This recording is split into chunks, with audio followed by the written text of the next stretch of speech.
Hello everyone, my name is Aaron, and I will be speaking about why kids should have less homework. Not too long ago, I remembered listening to my friend recount to me his dreadful and shocking experience of homework in middle school. He told me that he would come home every day worn out and from a long and tiring day of academic classes and school, only to have another jaw-dropping 3 to 4 hours of homework to greet him, all in which were due the very next day. It made me appreciate the opportunities that I have been given in America that any other foreigner would die for.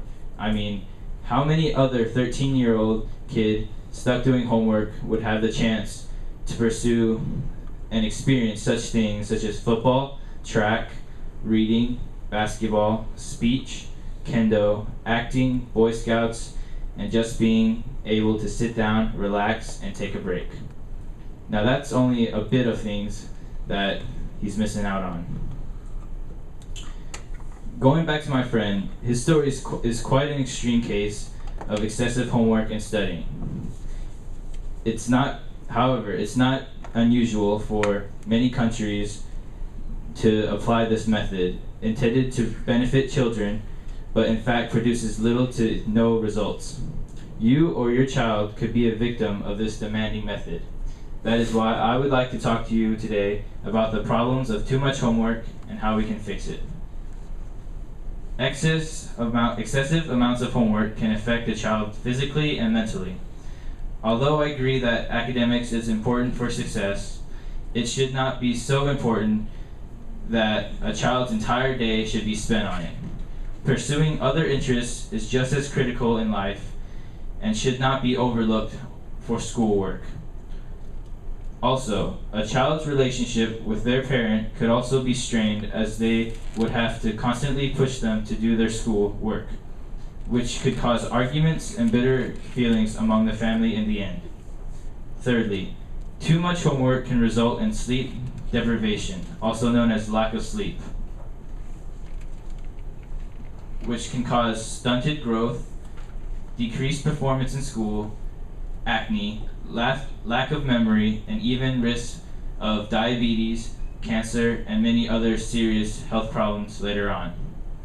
The homework crisis has even caused some students to drop out due to their inability to handle the overwhelming amount of stress they are put under. Thankfully, we can still fix this problem through many ways. One is to lessen the amount of homework given and be more lenient with the time allowed.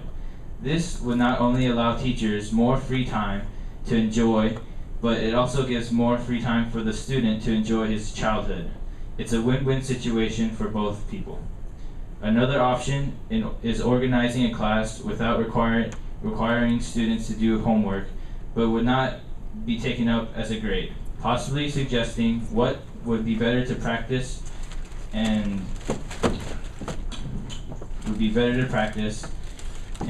give optional homework. The teacher would assign homework to the class, giving extra credit as an incentive. This way, students would be able to choose if they needed more work on the material they learned, and would also give smarter students freedom to do what they chose instead of wasting their time on something they learned earlier before. It would not affect the lazier students who barely did their homework either, as they never did their homework in the first place. This method would not only immensely reduce stress, but also promote communication between students and teachers, as well as teach prioritizing by letting the student pick what subject needs to work on more.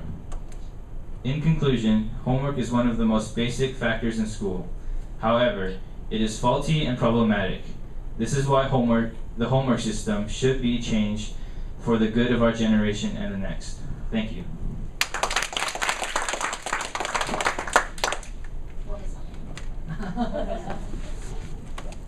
很少跟这么年轻的男生握手。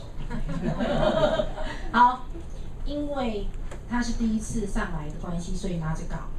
对，可是我们可以看得到说他的神情，像他的文件，有没有？而且念得非常的流畅，不会因为说今天是第一次上台有很紧张的感觉，让人家听起来就是很舒服啊。那至于整个内容，我们等一下待会有奖评来为他做更深入的讲评。我们再一次的掌声来谢谢我们今天的Aaron，好，好，时间。